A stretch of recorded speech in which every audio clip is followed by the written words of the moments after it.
Hey guys, what's up? I'm Speo with the Voice of Reason, coming at you with your weekly dose of reason tips. And today, because of popular request, we're gonna have a look at the growl patch in my new track Airborne. Now, before I get into it, I'd like to say that this is a Maelstrom patch and doesn't really include any devices that aren't available in Reason 5, but for this little guy right here, the Feturator, which is not essential to the sound, but it just adds a lot of like badassitude to the whole patch. So if you're still on Reason 5, I still recommend watching this tutorial because there are some tricks in there which might come in pretty handy for your productions, but you won't be able to get the full potential out of this patch without the little Feturator right here. So let's take a quick listen to what this patch sounds like.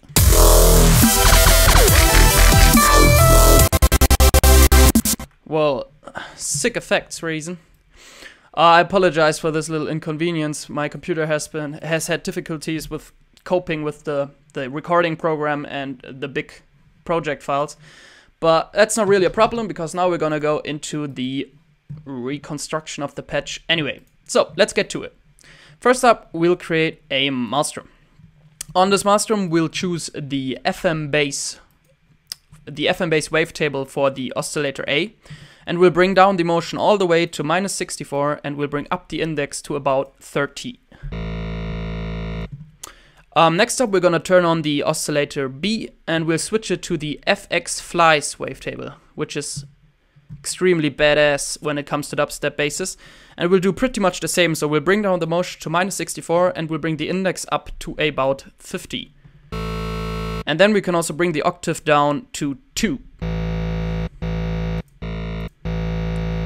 So that's our basis for the whole patch.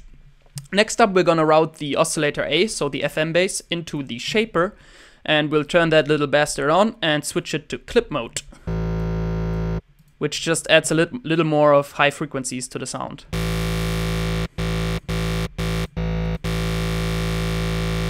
Then we're gonna route that signal into the filter A and switch it to bandpass 12 mode, and we'll bring the frequency down all the way and the resonance up to about 25.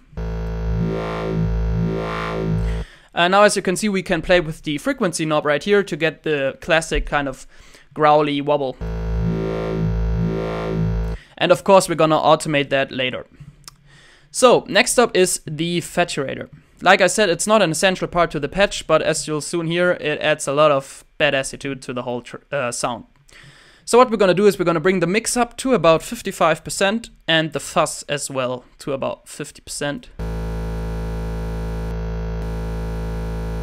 Which just makes it a little more aggressive. And then we got the color knob, which basically does the same as the bandpass filter, some kind of frequency modulation, and it sounds really awesome.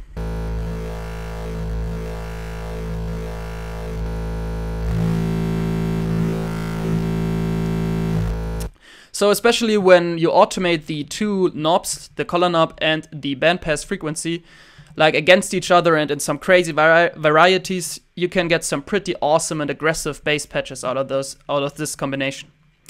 So next up, we got the tape distortion. The usual thing, just switch it to tape, bring up the parameter 1 all the way, and you can leave the compression at about 30, and then just adjust the damage to your liking.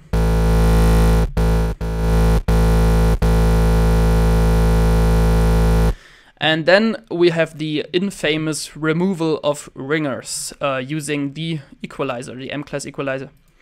So now I already went over how that worked in another tutorial, but now we're just gonna quickly do it for this patch as well. Let me just bring up the frequency a bit.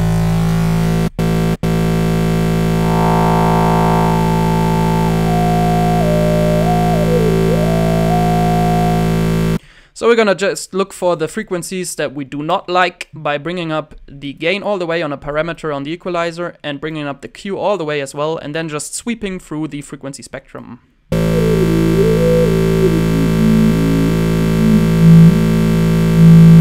That's a real heavy one right there.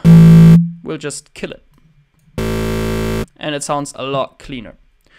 And you can basically do that until you're satisfied with your sound. I'm just gonna do one more.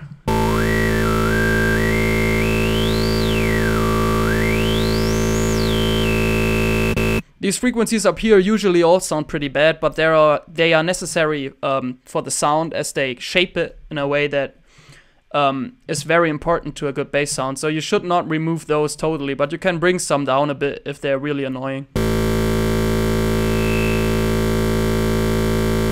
Okay, like I said, if you wanted a very clean sound, you could always go on and remove more ringers. But I'm done for now, so I'll move on to creating an envelope controlled filter. And this one is just there if I wanted to add some more filter modulation afterwards, because now we just have the bandpass filter going, which just creates the very nice wobble sound. But we can't really create a low pass filter wobble just yet. And we can change that by creating this little gray guy right here. We'll bring down the envelope amount all the way, and we'll bring up the frequency all the way, so we can automate it later. And last but not least, we'll chuck a compressor beneath this whole thing just to tighten it up when we wobble it. So we'll bring up the ratio a bit, we'll bring down the threshold a bit, and just bring down the attack and release a tad.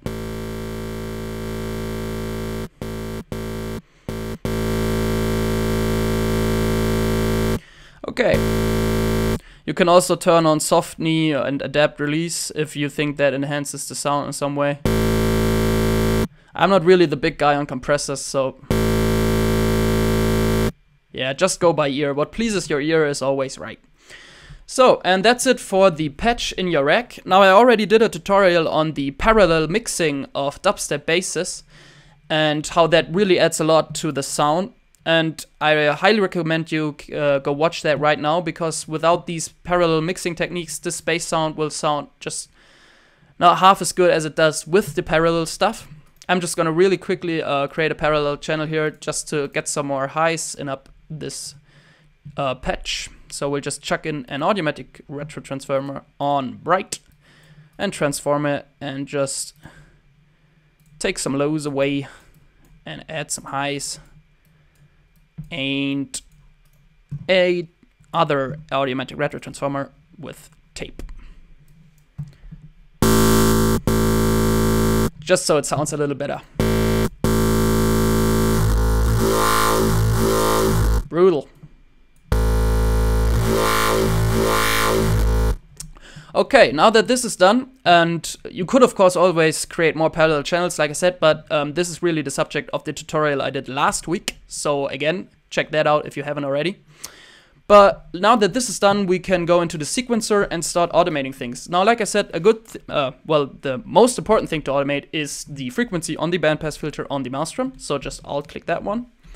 But we'll also automate the color on the Fetturator and the shift on the FM bass.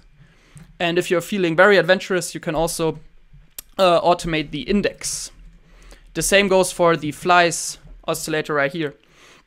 Because changing the shift and index on these oscillators just changes the way they sound, and they usually sound cool with all kinds of different settings. It's just like a preference. Like this one right here. Brutal.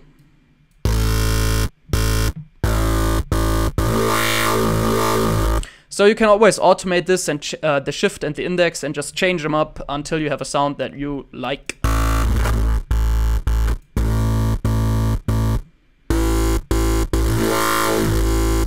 Okay, and then what you would do to create a nice kind of growly sound, you just draw in a clip. I'm doing this one in A2. So I'll just draw one of those in. Just shorten it up a bit. Up, there you go. And then you can just kind of draw in a curve like this. You just go up a bit, pretty fast, and then down some. And at the end, you go all the way down again. And this should already sound quite nice. Well, this is a lot too high for a bandpass filter, of course. My bad. There you go. You can also always play with the kind of different knobs right here. And like have it. Kind of those kind of... You have to experiment right here and just see what fits into your drop. That sounds nice as well. And like I said, you can then also automate the color on the Fetturator to get an even more immersive soundscape, or like growl. It's not really a soundscape, it's a growl more. Yeah, just let me get rid of that.